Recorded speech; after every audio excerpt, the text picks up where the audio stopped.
Hello and welcome to another episode of Masters of Change. If you were given an opportunity that you would become a better person tomorrow morning, many of us would sign up for the course.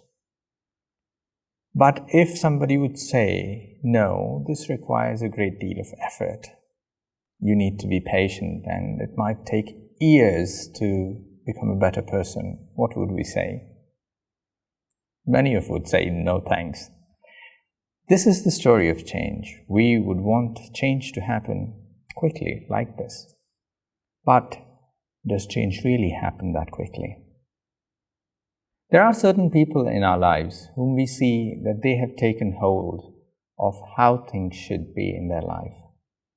And they seem pretty much in control and in charge of things. There are certain people whom we call the masters of change, who not only have changed their lives for better, but have inspired others also to make those changes. Today, we have an opportunity to listen to one such story. We have Brother Marcelo from Colombia sharing his story with us. Marcelo, welcome to the show. Thank you very much, Shri, to be here, to have been invited to be present here. I'm not sure I am a master of change, but I'm trying. Marcelo, just to give a perspective to our audience, Yes. They would like to know a little bit about you, who you are, where you come from, what do you do, what kind of education you've had, your family, so all My of that. background. Yeah. Well, I'm Brazilian. I think everybody knows Brazil. And I was born many years ago. and Age is just a number. It's just a number. I decided at certain point of my life to be a military. So I was in the Air Force school, but I wasn't happy there. I didn't know what to do, etc. So eventually I found Brahma Kumaris. Literally, I found that. And I roll on. I enjoy the path, the course, everything that was provided by it. At present, I live in Colombia, which is another country in South America. The background is normally Catholic, but Brazil is very open. Colombia is very spiritual too. So it's quite okay to live there. Two different languages, two different cultures, very different cultures. And I think that's a bit of myself. I work at present as a business consultant, as a coach. I also have a book on self-leadership, published in Spanish and Portuguese. And I have a very heavy presence in social networks, but in Spanish mostly. English just a little bit. How was it as a child growing up in Brazil? Were you inclined towards spirituality? Did your family follow certain religious practices and stuff like that? You know, it's interesting. I'm from middle class, and middle class in Brazil, at least at that time, we were quite open, especially in a city like São Paulo. São Paulo is like Bombay, maybe, from India. It's a huge city. So people are very open. So they are not staunch Catholic or any religion. And I was brought up in an environment that religion was not stimulated, but was there. So I read the Bible before I was 10 years old, which is very rare. Very few people I know who have read the Bible. Yeah. They have read pieces, but not the whole thing. I also read the Bhagavad Gita when I was maybe 12, 14 years old. Interesting. Yeah. And I read also another book which is from a Japanese religion there. So, but I was not inclined to spirituality consciously. I didn't like the idea of God. It's not that I didn't believe in God, I did, but God was not part of my life. So I always say that when I took the Raja Yoga course, if I knew they would speak about God, I wouldn't go. So I didn't know. In the Western countries, when we do Raja Yoga course, we don't tell people the whole thing that we are talking. Because many people the idea of God is not nice. God is like the punisher, is not helping much. And so that's a little bit my spiritual inclination there. My mother was from one religion, now she's in another one, and my grandmother, each one followed their own path. Like you said, not many people would have read the Bible in totality, let alone Bhagavad Gita. And you had, as a child, an inclination, interest to read the Bible, and then also reading Bhagavad Gita. Many people would be intrigued, how did that happen? Did somebody inspire you to read this, or what were you looking for? I was bored. I was very intelligent, but I didn't fit in that society. So I stay home a lot. And the book was there, so I decided to read. And I was immediately engaged in terms of the Bible. The words were different, the stories, the Bible, especially the Old Testament. I didn't like the New Testament much, but the Old Testament is more historic than something religious. The New Testament is more religious, it's more some virtues, etc. The Old Testament is different. So it was interesting to see the history. Bhagavad Gita was a funny story. My grandmother, she was illiterate. She didn't know how to read or write. She was a Spanish woman who came very early because of the Civil War there. And one day, Hare Krishna from ISKCON, he tried to sell her, and she bought the book. She didn't know how to read, so she gave it to me. Because it was lots of images, and I loved the images. I didn't understand anything. I didn't relate whatever was there. I didn't understand the message. Maybe one thing I remember, two things in fact I remember very well. This idea that everyone is the same, and the idea of the bhogi and the yogi, like the birds eating fruits. But the rest I didn't catch much. So I really don't know why they showed up in my life, but it was useful later, much later. Sometimes these things do happen to us. We do some things in childhood, and later on, many, many years later, we found out that, wow, this is something that is coming to use now. Coming to spirituality now, many people look for certain things in life. Some people would just want to find a better purpose in what they want to do, and do a rediscovery so that they could plan a better career or choose something apart. But for many, there is an inner quest, an urge to find something greater, something more meaningful, sometimes looking at the world differently, sometimes a search for God, sometimes a search for a sense of truth or justice, and that often leads them on a spiritual quest, and for many it has taken them to places. Did you have that kind of a quest or a calling?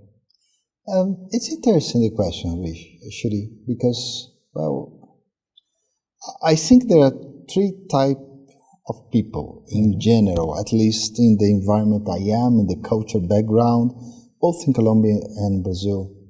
There are people who are very happy with the materialism. They're very happy with their job and career, and they work a lot, I always say that in Bogota, the city where I live, every house is a company. Everyone is doing something there. It's crazy. So they work the whole year, basically. And they are happy, many people. There are people who are very religious.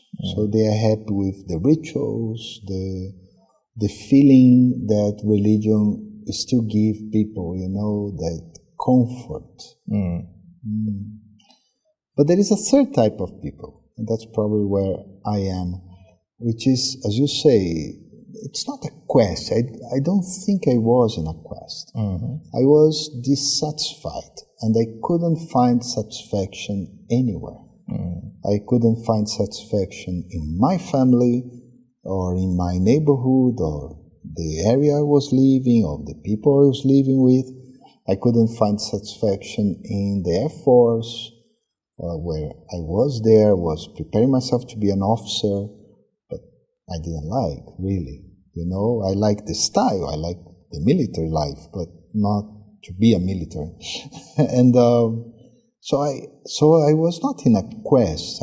It was lacking something. And that I see in so many people. I have a friend of mine, he was my boss.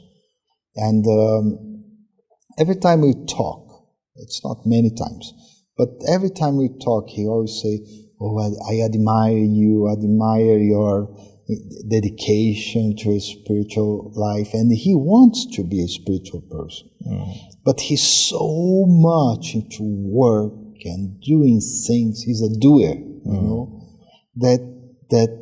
that thing is missing, and he can't find. So they find other ways, like family, or nowadays Netflix, TV, and all of these things, you know. So they find a way to fill the gap. Okay.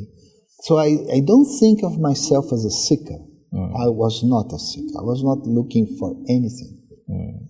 They came to me, but it was like God kind of scratched his head and said, "How do I do? What do I do with it?" And he created a situation where all of a sudden I was interested in yoga. That was never in my mind. I never liked Hatha yoga, in fact. India, never liked India. But all of a sudden that idea came, and so I was there, but I didn't look for. And many people around, I know, is the same situation. They are missing, but they are not in a quest, really.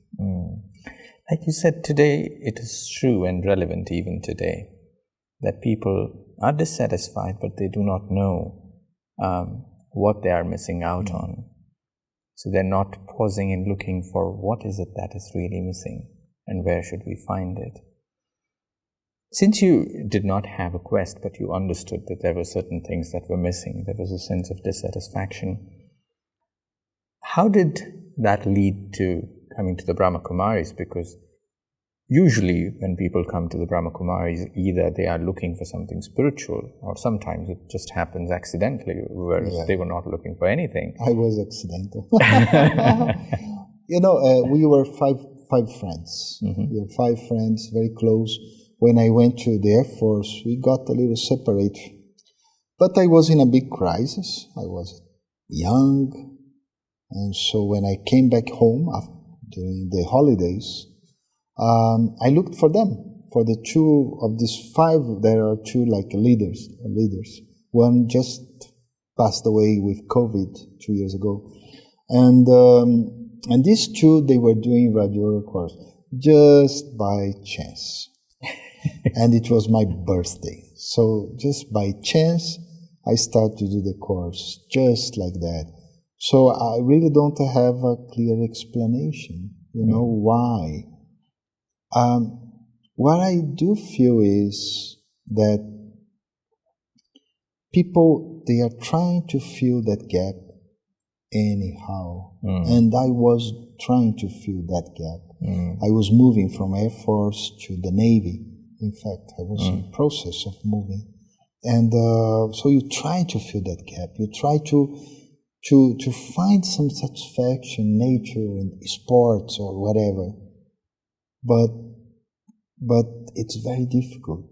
It's very difficult because those things, they fluctuate. They create lots of stress too. So I feel lucky, in fact. It was like a lottery. I win. And when was this? What year was this when you came in contact with Brahma Kumaris? That was 83, but I was still finalizing my year in the Air Force. I did try to go to the Navy a little bit. I went for 2 months, but I didn't fit. So I left the military life, and I engage in the civilian life, and so I start follow Brahma Kumaris more precisely. And where was it that you came in contact with the Brahma Kumaris? In Brazil? Yeah, in São Paulo city, there was a center, was a kind of new center for years there. And it was a beautiful part of the city, but 2 hours from the place I was living. It was pretty far.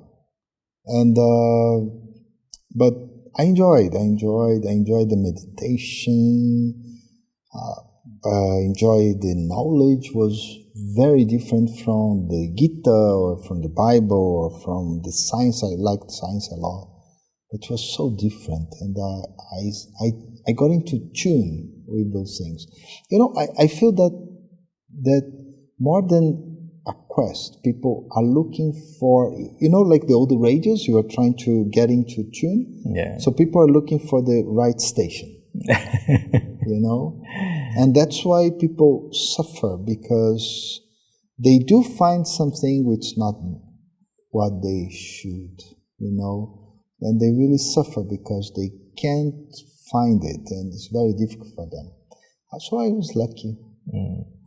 And what was your experience like going to the Brahma Kumaris? Because you were not looking for anything, somebody else was going, you just joined your friends and you said, let's do it. Yeah. What was your experience like? Well, I tell you very sincerely, on one hand was marvelous, was magical. All aspects, everything fit. It was something I never experienced. It was like, I remember one day, I was very naive. I was extremely naive. So I didn't know how to move around my city much. So one day, my friends, they were not there. We used to go together, and they were not there. I was very worried that I wouldn't find transportation to go to the center to take the course. But I was so concentrated in the practice, and I found my friend was there, you know, waiting. Just by chance, he was waiting there. He explained what happened, and it was very nice. So many magics happened. But on the other hand, I mean, the Western life is very different than even the spiritual Western life. It's extremely different than whatever is proposed from an Indian perspective. Is really, really different, you know? I don't think any person can imagine the difference. And so it was tough. It was tough. The first year particularly that I was still in the school, I was 8 hours from São Paulo, in a beautiful city, the city of roses. The roses were this size, huge. And the city was beautiful, but you know, I was by myself there, so I didn't have any connection really. There was no internet, nothing. And so it was tough. It was tough. And even after that, for many years were difficult. Even something that's very easy, maybe to be vegetarian or to wake up early. Wake up early was not that problem, because military, we had to wake up like 5 a.m., so at least was there. But some principles of Brahma Kumaris or the spiritual life from India, they were alien. It was like alien for them, for us, for all of us, you know. And I think for many people that scares them a little bit. You know, they come, they love the knowledge, they love the experience of meditation, but when they hear what they have to follow to keep on absorbing the knowledge, to keep on experiencing that meditation, oh, they say, no, that's not for me.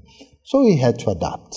We had to adapt. We don't tell people, in fact, what's this lifestyle we follow. I never tell people what time I wake up. I don't even tell them I'm vegetarian. I don't tell them.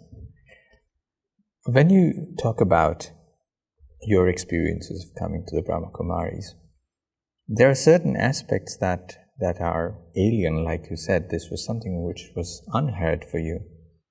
What in the Brahma Kumaris' teachings and the teachings of the understandings of Raja Yoga, what really resonated with you? What felt like, yeah, this is something that really fits in? Well, funny enough, everything. For some reason, everything. Even some things that are not part of the culture I come from, because God is part of the culture. Soul also, people know a little bit. Karma, more or less, people have heard about it, you know. But there are some parts of that knowledge that is not. I mean, it's very strange. It's weird. Yeah. But somehow I understood everything, and it came. I accepted, I embraced everything. I didn't refuse anything, really. But the practice of life, that was problem, you know? Because, and that I know it's necessary. You know? It's like you have a sickness, so you understand the sickness. The doctor gives you a treatment, but you have to take the medicine. And you have to take the medicine at certain odd hours. Yeah. And you have to take the medicine before eating or after eating, or you have to do exercise, all of these. That part is the complicated part. It's very, very difficult. I mean, I tell you, nowadays, Shri, if I talk to people, I'm vegetarian, they say, okay, oh, great, you know?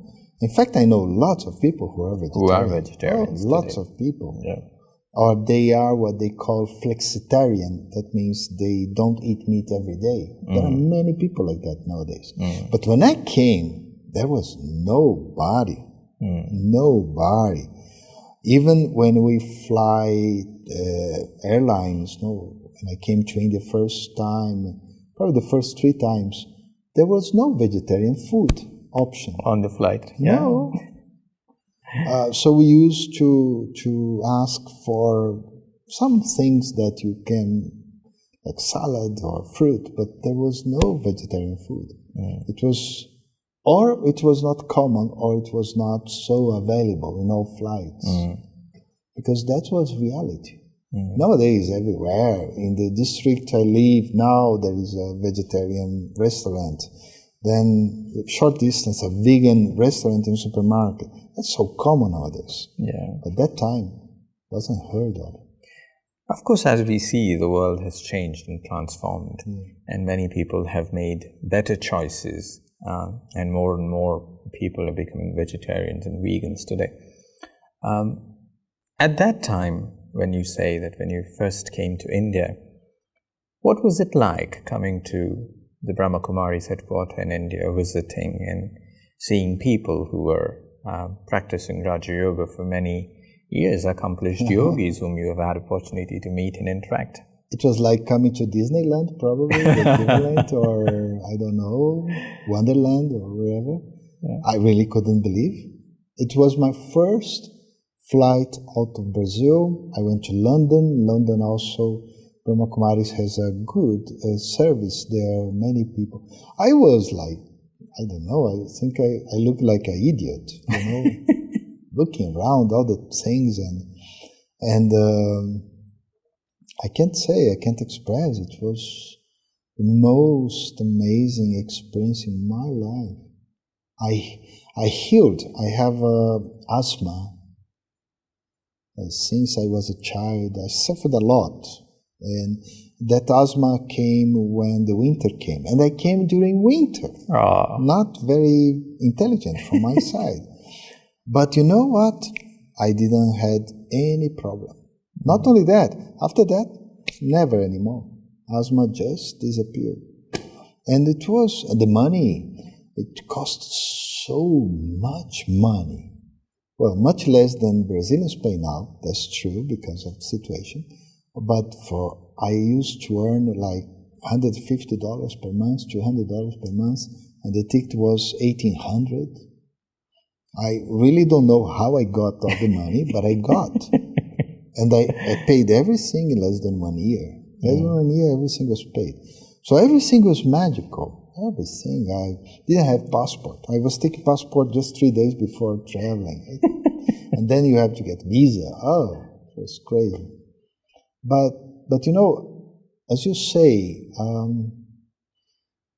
there was a feeling that, wow, these people, they proved to me that there is the proof that what I'm doing is not crazy.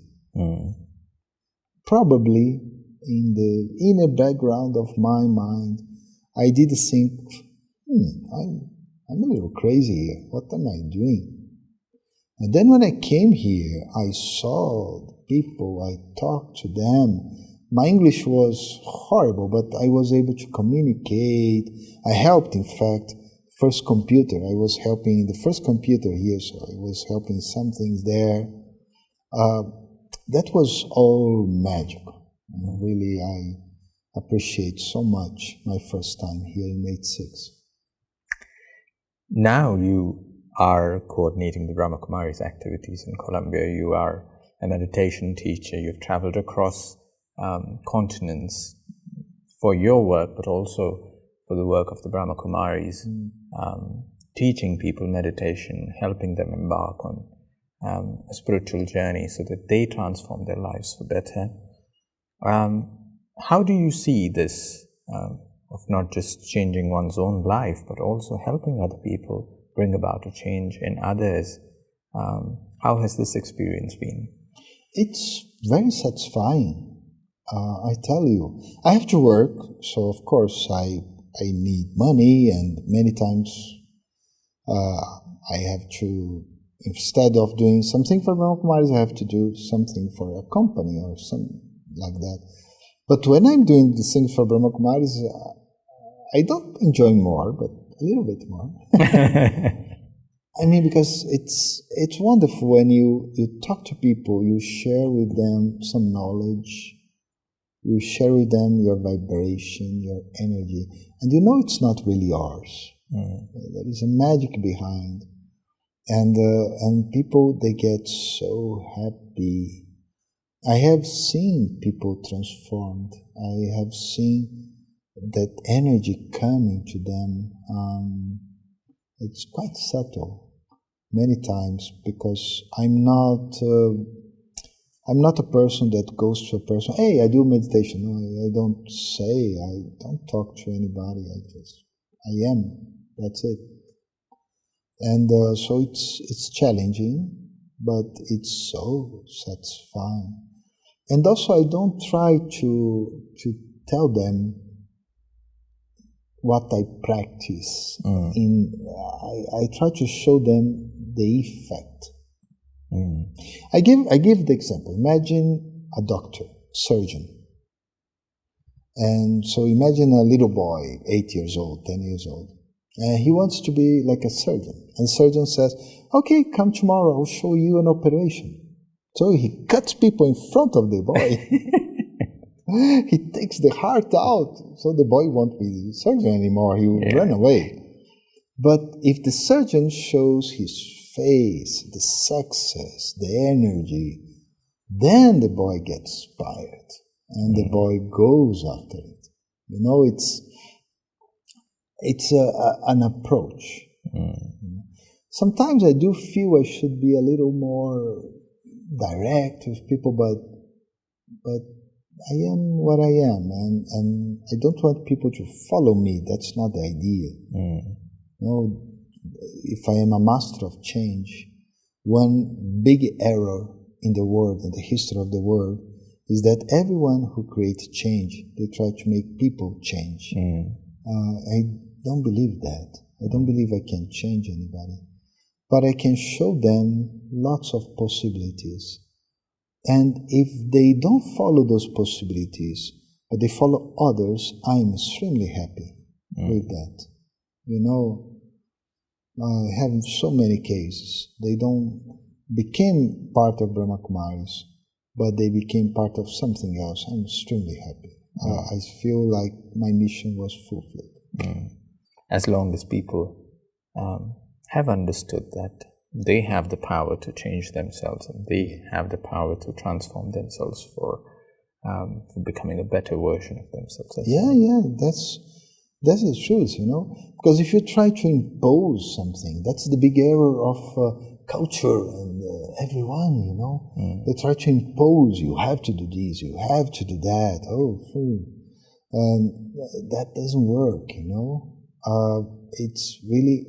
it creates an opposite effect. People run away from that. Yeah. But when you let them and you show them, look, if you do this is what you can be, So people say, okay, let's try. Wonderful. Marcelo, listening to your story and with the ease that you put these things across opens an endless possibility for people who are listening. It gives them hope that yes, it is possible. It is not very difficult. And sincerely, many people would say that yes, I would give it a shot. I hope so. Thank you so much again. That's all in this episode of Masters of Change. Listening to Marcelo's story, we all see there are so many aspects that we could all pick up from the story. As much as we might feel that there are missing pieces in our lives and we would want to fill that up with entertainment or sport or travel or something that could bring us that satisfaction. But if we are making a stopgap arrangement and not pausing and looking back and looking inside, what is that we are really missing out on? What is that we want? What is it that really brings in the satisfaction, a sense of accomplishment to the soul? What puts you at ease? And I believe with the ease with which Marcelo shared his story and what we should all be doing, that itself is an inspiration for us to try out, to see, to meditate, and to see how it works for us. That's all in this episode of Masters of Change. In the next episode, I will see you again. Until then, take care.